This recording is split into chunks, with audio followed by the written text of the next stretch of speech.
छोटी मोटी कमाई छमाइया सोचवे कढारल हो आयना कावाली हले न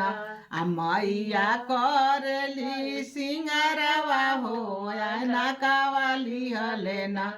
मैया करली सिंगारवा हो आयना कावाली हले न घोड़ावा चढ़ल अइला भैरो भैयावा हो कि कहाँवा चललू न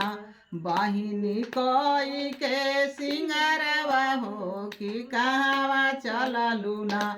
बहिनी कोई के सिंगारवा हो कि कहाँवा चललू न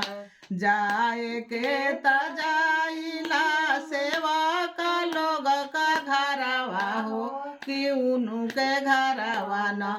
बाटे पूजावा का तैयारिया हो कि उनु के घरवा न बाटे धाजावा का तैयारिया हो कि उनु के घरवा न जाए के त जाइला सेवक लोग का घरवा हो कि उनु के घरवा न बाटे चुनरी का तैयारिया हो कि उनु के घरवा न बाटे धरिया का तैयारिया हो कि उनु के घरवा न बाटे खपड़ का तैयारिया हो कि उनु के घरवा न बाटे चुनरी का तैयारिया हो कि उनु के घरवा न।